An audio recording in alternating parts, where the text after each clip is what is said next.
자비롭고 은혜로우신 아버지 하나님, 은혜와 사랑을 베풀어 주셔서 겨우 복된 주의 날, 저희들이 세상으로 가지 않고 이 주의 날, 주의 전전에 나와서 하나님의 성원을 기념하고 또한 하나님께서 보내주신 예수 그리스도를 찬양하며 경배할 수 있도록 은혜 베풀어 주심을 감사합니다. 아버지 하나님, 이 시간도 복된 시간이 되게 도와주시옵소서. 기쁘고 즐거운 시간이 되게 도와주시옵소서. 아버지 하나님, 겨우 복된 주의 날 제 입술로 통해서 하나님의 말씀을 정하기를 원합니다. 성령이시여, 저희 입술을 주장하여 주셔서 세상적인 말과 모든 혼의 말들은 자해해 주시고 오로지 성령을 통해서 성령께서 주시는 그 말씀으로 우리 하나님의 자녀들과 함께 은혜 받게 하옵소서. 모든 시종을 주님께 의탁하오며 예수의 이름으로 기도합니다. 아멘. 아멘. 하나님의 말씀을 한번 보겠습니다. 창세기 4장을 펴봅니다.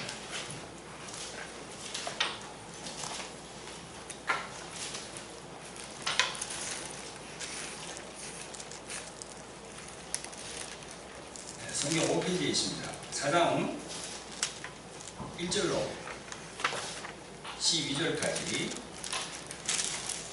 같이 합독을 하겠습니다. 자, 시작. 아담이 그 안에 하와와 동침하되 하와가 잉태하여 가인을 낳고 이르되 내가 여호와로 말미암아 등남하였다 하니라. 그가 또 가인의 아내로 아벨을 낳았는데 아벨은 양치는 자였고 가인은 농사하는 자였다. 세월이 지난 후에 가인은 땅의 수산으로 제물을 삼아 여호와께 드렸고 아벨은 자기도 양을 쳤으니까 그 기름으로 드렸더니 여호와께서 아벨과 그 제물은 연락하셨으나 가인과 그 제물은 연락하지 아니하시니라. 가인이 심히 분하여 안색이 변하니 여호와께서 가인에게 이르시되 내가 분하여 함은 어쩌니 안색이 변함은 어쩌니 내가 선택하면 어찌 낯을 들지 못하겠느냐. 선을 행치 아니하면 죄가 문에 엎드리니 죄의 소문은 내게 있으나 너는 죄를 다스릴지니. 가인이 그 아우 아벨에게 구하니라.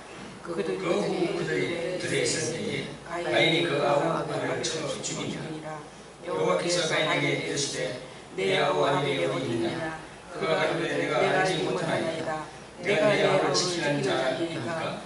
가라사대 내가 무엇을 하였느냐. 내 아우의 소리가 나에서부터 내게 호소하느니라.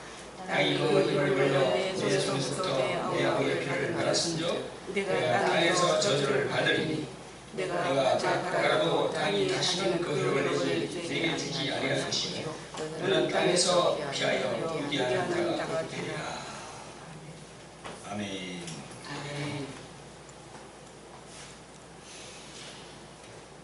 하나님은 여기 있습니다. 보이지 않고 만질 수는 없지만 하나님은 영으로서 지금 이곳 성전에 계시고 또 성도의 여러분들 마음에 계심을 믿으시면 아멘으로 하라고 하시기 바랍니다. 네, 지난 주일에 선포한 그 창세기 3장 15절의 이 말씀은 영적으로 의미하는 바가 아주 크죠, 그죠? 그 창세기 3장 15절의 말씀은 인간이 범죄하여 타락함을 해서 앞으로 벌어질 이 인간이 살고 있는 이 세상에서 그 영적 전쟁이 아주 엄청나게 벌어진다는 그런 상황을 얘기하시는 겁니다. 계시하는 겁니다. 또 그러면서 또 인간을 구원하기 위한 또 하나님 아버지의 그 구원 계획이 있는 것이요. 즉, 그 메시아의 언약, 구원 언약이 그 말씀 안에 포함되어 있는 걸 봅니다.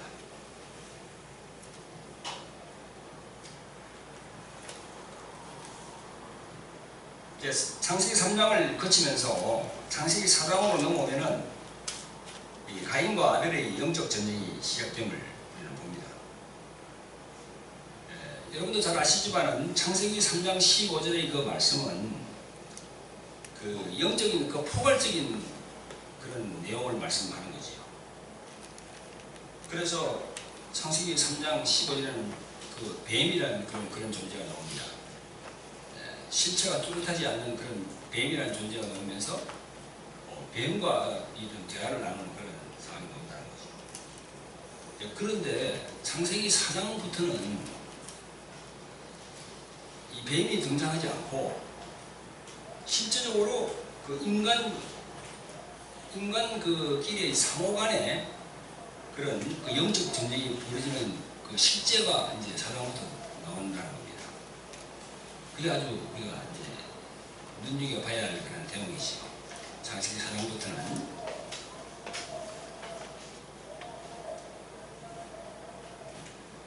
창세기 4장에서의 그 가인과 아벨의 그 이야기는 이 뱀이 등장하지 않는 가운데 인간과 인간의 사이에 영적 전쟁이 어떻게 이루어지고 또 결말이 어떻게 전개되는지를 잘 보여주고 있습니다.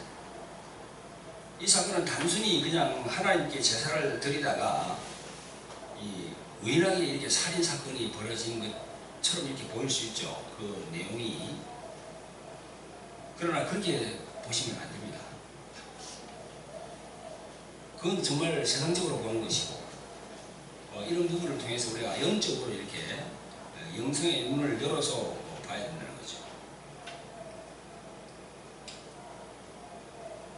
이들의 부모였던 아담과 하와는 그 창세기 3장에 타락은 했지만 일정 부분 4장 이후로 쭉 보면요, 그 경건하게 이렇게 하나님을 모시고 있었던 건 분명한 것 같습니다.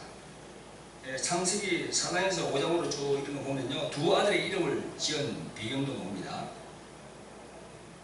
여호와의 이름을 불렀더라 하는 걸 우리가 알 수 있어요. 그죠? 4장 26절에 첫 아들을 낳았을 때도 아담은 기쁨으로 가인이라고 이름을 지었습니다. 그 뜻은 여호와로 말미암아 덕남하였다라는 그런 의미입니다. 두 번째 아들을 낳았는데 그 두 번째 아들의 이름은 아벨입니다. 아벨은 호흡이라는 그런 것이에요. 호흡. 그런데 어떻게 이들의 사이에서 영적 전쟁이 어떻게 시작이 되었을까요? 이 사건에서 창세기 4장 2절에 보면 아벨의 직업이 먼저 나옵니다. 아벨의 직업이 양치는 자였어요. 양을 치는다. 그 후에 가인의 직업은 농사 짓는 자라고 나옵니다.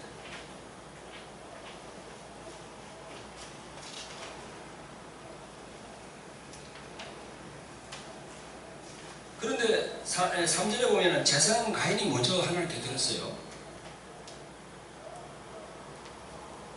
근데 4절에 보면은 아벨의 제사는 받으셨으나 5절에는 가인의 제사는 연락지 않고 거절되었습니다. 왜 가인의 제사는 하나님께 거절을 당했을까요? 왜 연락이 되지 않았을까요?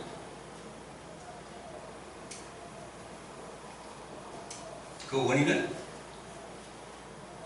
아벨은 피의 제사를 드렸다는 겁니다. 피의 제사. 가인은 땅의 열매로 드린, 즉 다시 말하면 피 없는 제사를 드렸다는 겁니다. 그래서 많은 목사님들이, 많은 주석가들이 이 창세기에 벌써 예수님의 피가 나온다는 겁니다.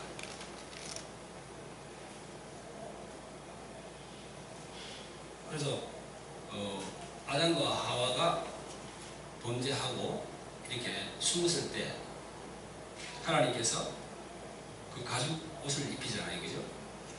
근데 그 가죽을 이렇게 만들려면은 짐승을 잡아서 피를 내야죠. 그런 부분이라든가 이런 창세기부터 벌써 예수님의 피에 대한 이런 그 영적인 그 말씀들이 계속 내포되어 있는 것을 우리가 봅니다. 이 부분을 보정하는 말씀이 히브리서 11장 4절에 보면 이런 말씀이 있습니다. 아벨은 믿음으로 더 나은 제사를 드리고 의로운 자라는 증거를 하나님으로부터 받았다. 이렇게 히브리서 11장 4절에서 그렇게 얘기하고 있어요. 그래서 우리가 생각할 때 아벨은 양으로 피 있는 제사를 드렸구나. 하나님께, 여호와 하나님께. 여기 보니까 히브리서 12장 4절에 보니까 믿음으로 더 나은 제사를 드렸다. 믿음으로 더 나은 제사가 과연 뭘까요? 그것은 아벨은 부모에게서 배운 그대로 양의 첫 새끼를 잡아서 그 양의 기름으로 또 그 피로 드렸지만, 가인은 자신의 생각대로 땅의 소산으로 하나님께 제사를 드린 겁니다. 자기 생각대로. 미도 진짜 근데 부모의 그런 권면, 그런 걸 듣지 않은 것 같아요. 가인은 그냥 부모가 그래도 뭐 꼭 그렇게 해야 됩니까? 그냥 내가 하면 그냥 그것도 해가지고 드리면 되지. 지금도 그렇지 않습니까? 지금 우리 2000년이 지난, 예수님이 오신 후 2000년이 지난 이 시대를 사는 우리들도 그런 부분이 있어요. 지금 그걸 우리가 흔히들 이야기해서 순종과 불순종이라고 그러죠. 우리 생각으로는 목사님의 말이 맞지는 않아. 우리 생각으로는. 근데 성경은 그렇게 얘기하고 있으니까 목사님은 그렇게 선포하는 거지.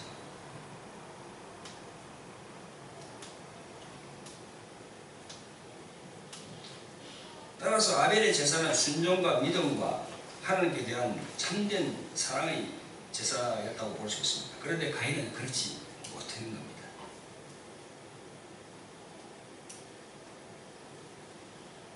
그런데 하나님의 반응에 대해서는 성경은 침묵을 하고 있어요. 하나님의 반응에 대해서는. 그런데 가인의 반응은 5절에 나와 있습니다. 가인이 심히 분하여 안색이 변하니. 심히 분하여. 혈기가 나는 혈기.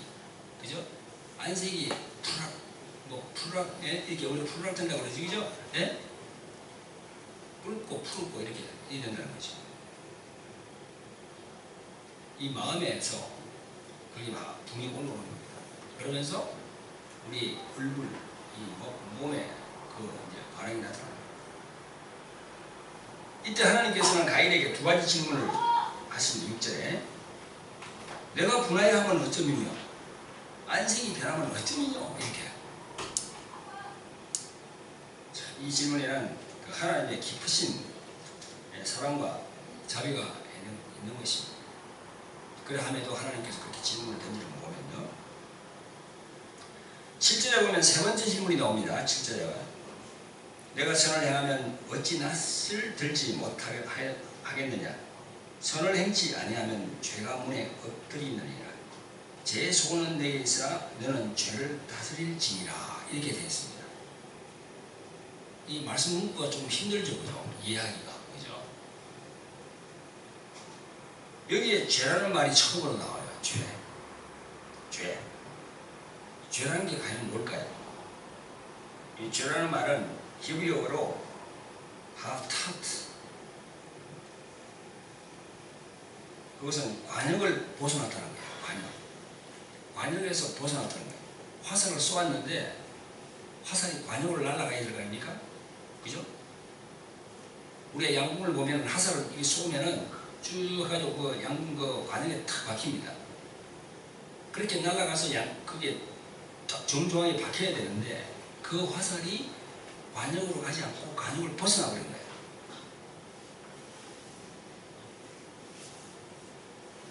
우리가 이 지금 여러 가지로 연약한 마음으로 인해서 하나님께 불순종하는 것도 그게 바로 죄 아닙니까? 그죠? 죄죠. 주일 성수를 하라고 하는 이 부분, 주일 성수를 하라고, 부활하신 그 주님을 기념하는 그 주일을 우리가 이렇게 예배를 드리라고, 하나님의 얼굴을 배우라고 하는 이런 것도 이게 바로 순종에서 나오거든요. 주의 날 예배를 드리지 않고 세상적으로 가는 것은 그건 불순종입니다.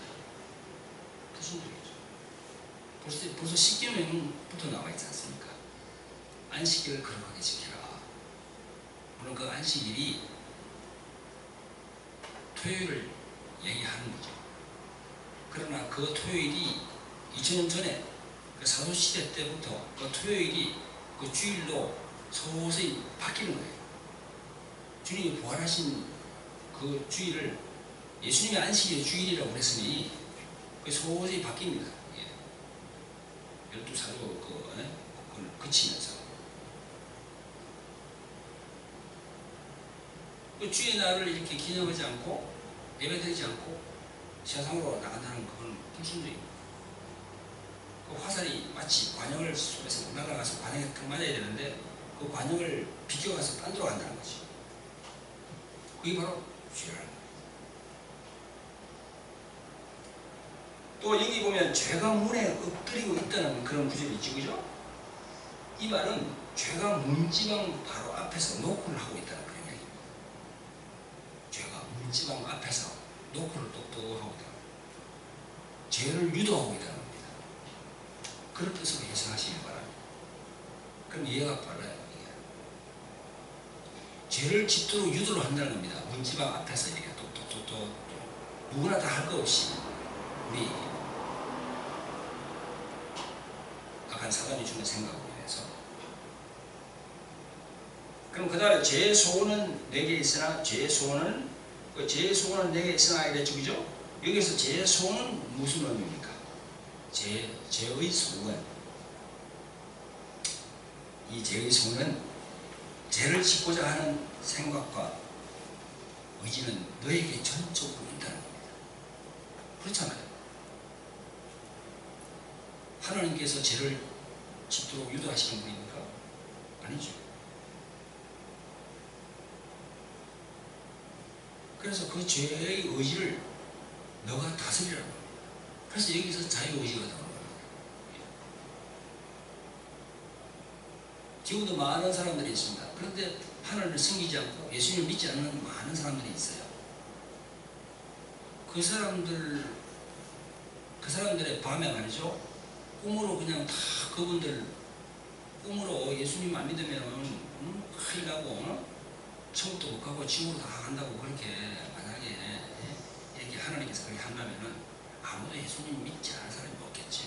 다 교회로 오겠죠. 그러나 인간에게는 자유의지가 있다는 겁니다. 아무리 복음의 말씀, 기쁜 소식이 전해질지라도 자기가 받아들이지 않으면 아무 의미가 없습니다.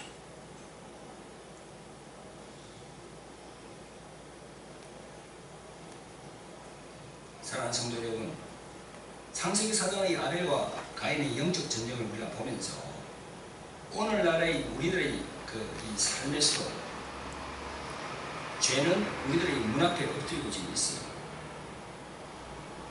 그리고 죄의 소원을 다스려야 할 그 순간순간들이 얼마나 많습니까?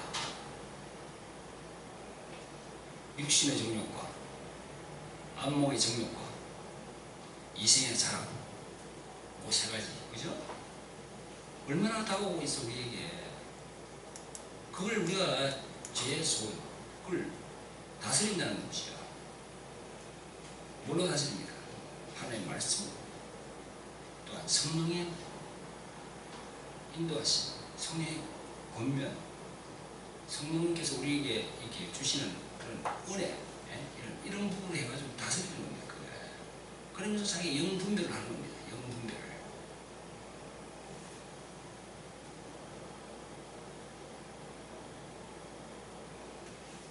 예를 들어서 어떤 물건을 봤을 때 탐심을 가진다면, 와, 저 물건이 좋은데 저가 내가 가졌으면 좋겠다. 탐심을 가지는 거예요.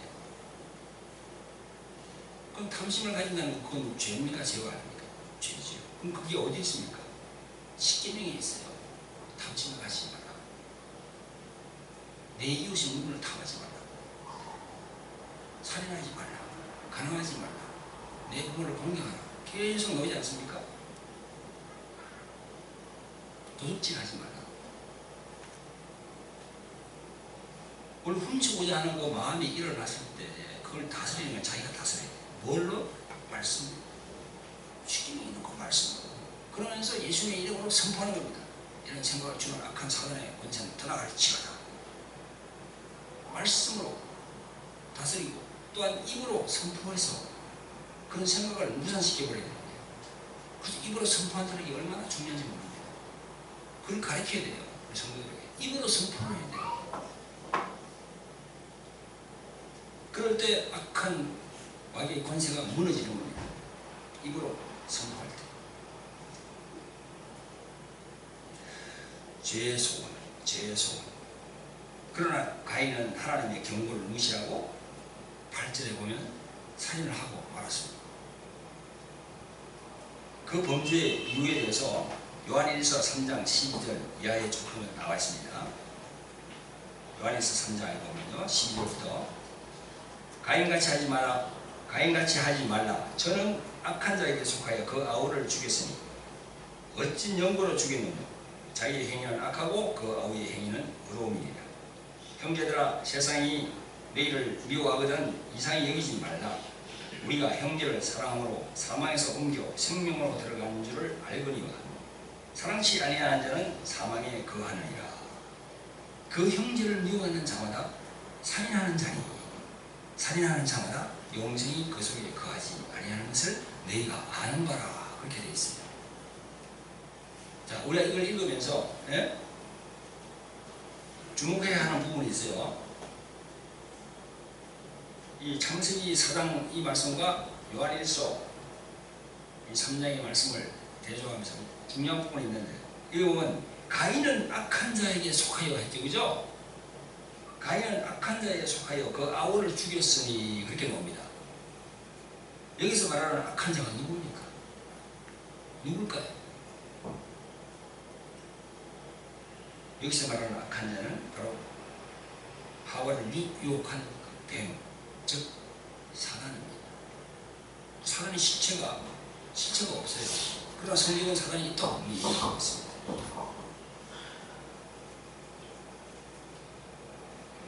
죄를 짓게 하는 영적인 실체가 있다는 거예요. 그래서 요한에서 3장 8절에 죄를 짓는 자는 마귀에 속하느니 그 마귀는 처음부터 범죄했다. 그죠? 처음부터 범죄한 자라는 겁니다. 처음부터. 그 처음부터 범죄하는 게 아담이 범죄했다는 그 이야기입니까? 하와가 범죄했다는 겁니까? 아니죠. 사단이 하나님께 대적을 했다는 겁니다. 저는 처음부터 범죄한 자라. 마귀는 처음부터 하나님께 범죄한 자라. 그렇게 해석해야죠.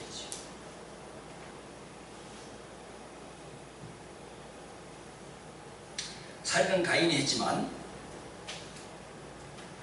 살인을 하도록 유도한 정체는 바로 뱀, 즉 사단이었던 것입니다.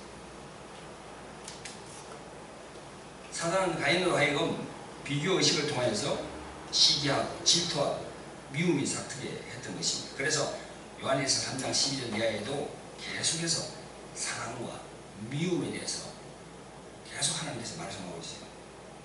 아주 강한 어조로 말씀합니다. 그 형제를 미워하는 자마다 살인하는 자니. 살인을 하지도 않았는데 미워하면 벌써 살인했다고 그렇게 얘기합니다. 그 미움이라는 게 얼마나 무섭습니까? 여러분들 마음에 미움이 있습니까? 시기가 있습니까? 질투가 있습니까? 그거 그냥 두면 안 됩니다. 다 주님의 십자가예요. 다 그걸 보내야 돼요. 우리는 창세기 4장의 그 아벨과 가인의 사건을 통해서 우리의 신앙을 다시 한번 돌아볼 필요가 있습니다. 우리 안에 미움, 시기, 질투, 원망 등등 그런 게 들어있는지 그 부분을 회개해서 예수님께 십자가로 보내드리지 않으면 우리 안에 계신 성령께서 탄식을 하고 계십니다. 너 왜 그렇게 하고 있니? 너 왜 그렇게 하고 있니? 너 예수님을 믿으면서도 왜 그렇게 하고 있니? 이렇게 탄식한다는 거지요. 성령께서 탄식을 하는 거예요, 안에서.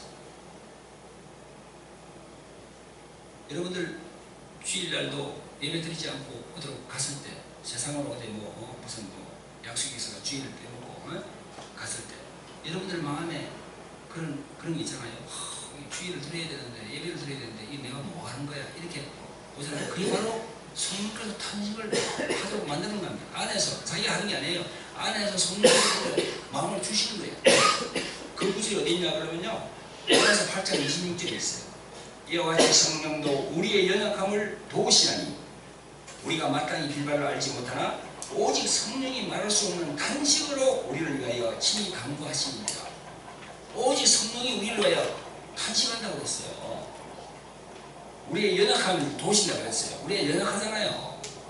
그래서 잘 쓰러져요. 그래서 질투를 하면 안 돼. 미워하지만 하면 안 돼. 원망하면 안 돼. 그럼에도 불구하고 우리는 연약하기 때문에 자꾸 그걸 또 그렇게 안을 이렇게 들어옵니다. 그게. 그럴 때마다 이걸 영분별해서 계속 회개하고 내보내야 되는 거예요. 언제까지? 소천할 때까지. 이 세상을 떠날 때까지 여러분 그렇게 하셔야 되는 거예요. 그게 바로 성화의 단계랍니다. 성화. 여러분이 예수님 믿었다고 모든 게 다 끝난 줄 아십니까? 착각하시면 안 돼요. 예수님을 온전히 믿고 천국을 확보했다 하더라도 자기 몸이 이 세상에 있을 때까지는 계속 이런 과정을 거친 겁니다. 성화의 단계를 거친 겁니다. 그래서 천국에 가는 그 순간까지 끝나고 천국에 가면 그건 성화의 완성입니다. 성화의 완성. 그리고 자기가 이 세상에 있을 때 주님을 위해서 한 모든 그게 바로 열매로, 그죠? 열매로 주님이 다 주시는 겁니다. 올라가면. 그게 바로 주님께서 말씀하는 그 구절이 있죠? 해의 영광, 달의 영광, 별의 영광. 영광이 다 다르다고. 영광이 똑같으면 안 되잖아요. 상급이 똑같을 수가 없죠. 그래서 우리가 이런 말씀들을 깨닫고 주님께 엎드리고 또한 그 실행하고, 그럴 때 하나님의 그 상급, 주시는 상급이 점점 이렇게 많아진다. 그 영광이 커진다는 거예요.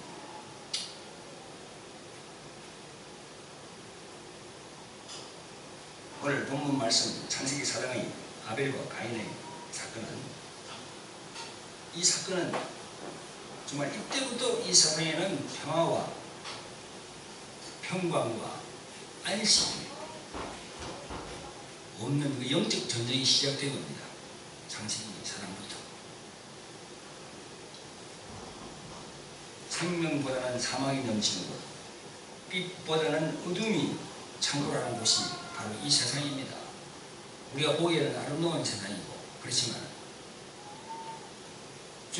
우리 하나님께서 말씀하시기를 요한복음 3장 16절에 하나님이 세상을 이처럼 사랑하십니다. 그럼에도 불구하고 아이러니하게도 또 이 세상에서 예수님을 또 십자가에 매달은 것도 바로 이 세상의 사람들이 매달은 거였어요. 그런 이중적인 면이 있는 거지요.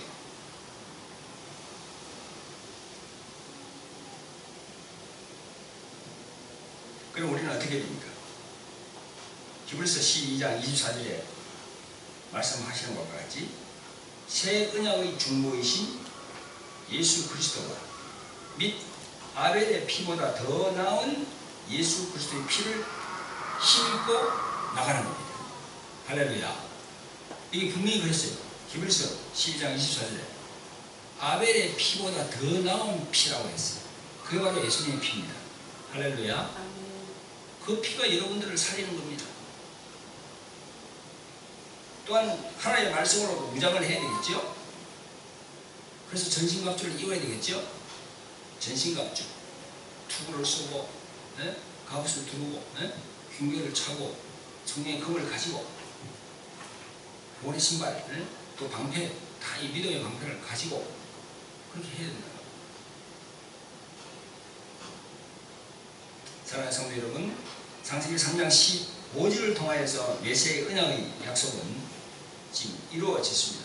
다만 최후의 심판만 남은 마지막 시대를 우리는 살고 있는 것입니다. 그래서 우리가 정결한 신부가 되어야 하는 겁니다. 이 마지막 시대에. 오늘 구약성서의 그 창세기 4장의 영적 전쟁의 진면목을 보면서 우리가 다시 한번 죄란 무엇이며 또한 죄의 소원은 무엇이고 또 죄를 이기는 것은 무엇인지 배우고 깨닫게 되었습니다. 말씀 안에서 영구비를 잘해서 항상 성령 안에서 하나님의 말씀으로 사탄을 이기고 또 자기 자신을 이기는 여러분이 되시기를 주님 이름으로 축원드립니다. 할렐루야. 기도하겠습니다. 자비를 보내오신 아버지 하나님, 은혜와 사랑을 베풀어 주셔서 귀하고 복된 주의 날 한 해의 말씀이 선포되게 하심을 감사합니다. 아버지 하나님, 오늘은 이 구약성서에 있는 창세기 4장의 아벨과 가인의 사건을 토대로 해서 주님께서 피로 구원시킨 우리 하나님의 자녀들과 함께 그 말씀의 은혜를 나눴습니다. 아버지 하나님, 그 복된 말씀이 되게 하시고 영적으로 무장하는 말씀이 되게 하여 주셔서 능히 우리가 이 세상을 이기고 또한 자기 자신을 이기고 마귀를 이기고 육신의 정욕과 안목의 정욕과 이 세상의 사랑을 이길 수 있도록 성령이시여 저희를 주장하여 주시옵소서. 감사하고 예수님 이름으로 기도합니다.